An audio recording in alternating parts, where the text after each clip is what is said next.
Hello again. I'm Brett Newton. I'm a composer, orchestrator, and author, and I'm here with another video in my series on great works for wind band.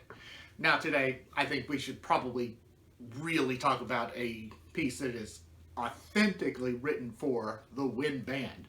And, well, what better place to start than with one of the granddaddies of all wind band music, and that is Percy Grainger.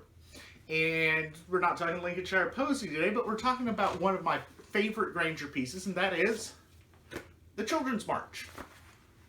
Now, the Children's March is one of Grainger's few works for wind band that is not based on folk song. It is an original composition with original tunes and melodies from Grainger himself. Now, this piece dates from about 1918, right at the end of World War I. At the time, Grainger had enlisted in the American Army, and he enlisted in the band, and he did that to kind of get away from the touring piano life. I think he had kind of just had enough of it, said, let's just not do that anymore, and we're just going to go play saxophone, and maybe if we get really good, we can play oboe. He never really got good enough to play oboe, but he played a lot of sax, including a lot of soprano sax, which was actually really pretty unusual at the time. If we look at the British band music written right around the same time, we're getting things like Holst suites, the Vaughan Williams folk song suite that we talked about, and we see a very different kind of band than the one Grainger envisioned. The British military bands were small. They're very minimal forces, 25, 30 players, and that's it. Grainger was like, well, you know, we've got all these instruments. I'm going to use them. And so he did. So whereas Holst and Vaughan Williams were scoring for an alto and a tenor sax, and that was their saxophone section, Grainger said, I want the whole sax family. So he has soprano, alto, tenor, baritone, and bass saxophones in there. Oh, we've got this new thing called a sarrusophone. Bring it on!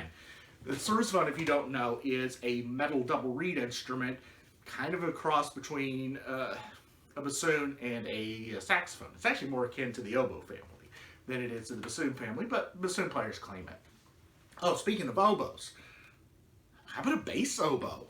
I mean, totally out of left field, there's a bass oboe part in this piece, and it's one of the only works in the band literature that calls for bass oboe. And then, of course, you've got a full section of horns, trumpets, and everything. It's a big, modern wind band from over 100 years ago. But more important to the instrumentation is the inclusion of a piano. And the piano part is, I mean, it's marked as optional, but it's like, no, you can't leave this one out. It's almost a concertante part. And this is Grainger himself. Grainger was a concert pianist. And this is kind of like, okay, this is the voice of Grainger coming in, playing the piano with the wind band music that he loved. Well, from the wind band, we also get one other interesting timbral addition, and that is the chorus. Yeah, there's a chorus in here. Well, not a separate chorus. It's actually made up of voices from the ensemble. So, you ever play a piece in like junior high or high school band where you have to sing for a little bit? Blame Grainger. He started that with the Children's March, where everybody has to sing. Well, maybe not everybody. There's still a few people playing.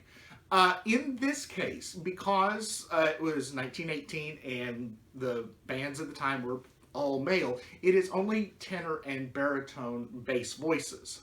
That said, most performances, because the tenor parts are so high, they can just do soprano, alto, tenor, bass, and nobody bats an eye at that. But you will hear some performances where it is actually just a male choir. And there are some performances where instead of just having the band sing, they bring in a choir. But it's a fun piece. It's light, it's happy. Uh, things you often associate with Grainger, but this is probably like his happiest piece he ever wrote, except maybe like there's some stuff from like the In a Nutshell suite. But it's fun, and it's one of those, he's really very early on in the modern wind band era, exploring a lot of the instrument choices. The people who really love this are like bassoon players, bari sax players, because guess what? They get the melody. How often do you see the bari sax get the melody? We talked about bari sax in Kevin Day's video a couple of videos back. Well, Grainger does a lot of that in there. At the time, bari sax was absolutely an optional instrument.